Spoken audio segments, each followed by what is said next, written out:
day, everyone. Welcome to Tarish TV. Please kindly subscribe to this channel.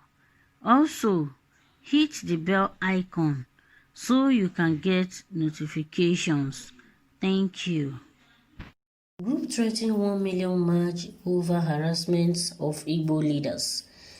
An Igbo group known as Coalition of Southeast Youth Leaders Friday threatened to organize a 1 million march over what it described as humiliation and harassment of Igbo leaders by the Economic and Financial Crime Commission (EFCC). The group also lamented on the incessant seizure of properties belonging to leaders of the zone. In a statement signed and issued to a journalist in Abakaliki by the President General of the group, Honorable Goodluck Ibem, and Comrade Canis Igwe, Secretary General,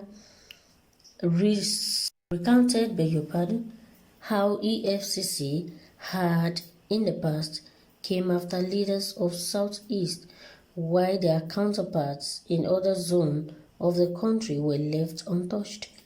They alleged that Igbo leaders are being victimized in order to deny the zone presidency come 2023. The statement read, "The Coalition of Southeast Youth Leader, the umbrella body of all youth organizations of the Southeast Zone, is alarmed by the recent distraining by sealing of buildings and properties in Abia State by the anti-graft agency EFCC.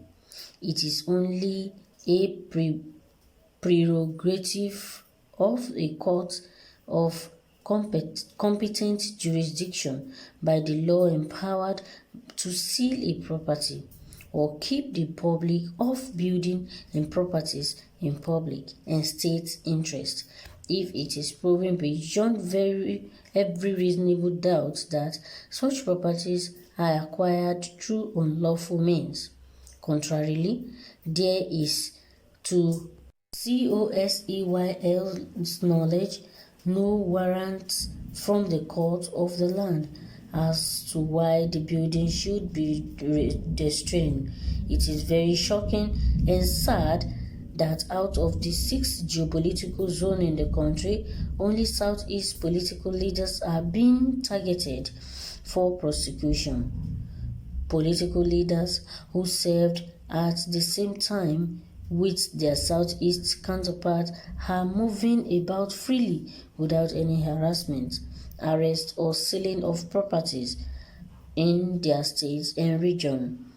It's smack of political blackmail that Southeast leaders alone are paraded and tagged by the current administration as corrupt in recent time. Recently, the federal government took a foreign loan of $22.7 billion from the infrastructure development, as we were told.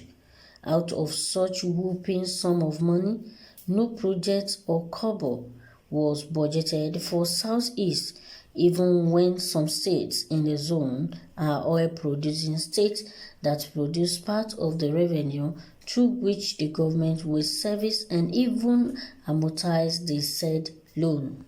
Senator Orji Uzo Kalu and Senator Theodore Orji did excellently well when they held sway of governors. Abians appreciated their selfless services to them, which they reciprocated by voting them each for second tenure.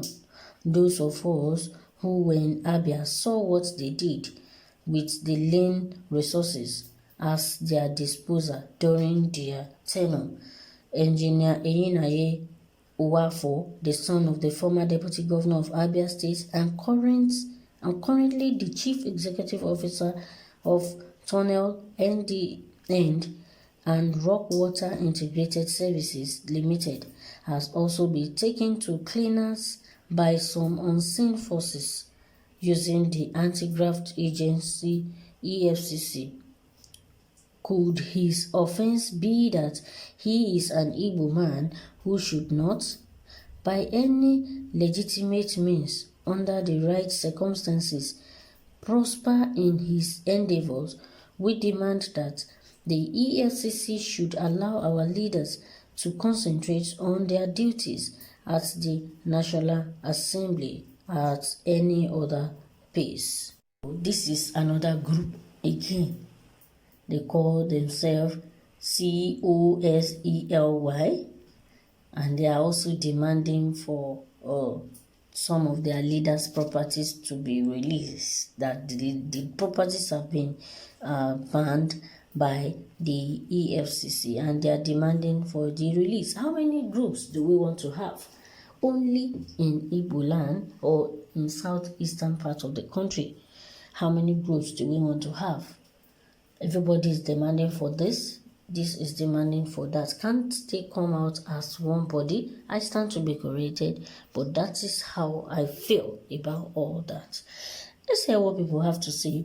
This person said, Gabriel Asegu said, this group is a core criminals in Igbo land. Well, that is your own opinion. Another person said, Guest said, you people should shut up. You are not speaking for the Igbos, but for your pocket. Every criminal should answer for himself.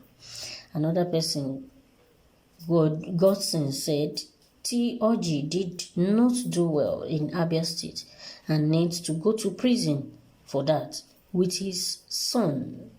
Well, that is another person's opinion, going contrary to what the groups are saying.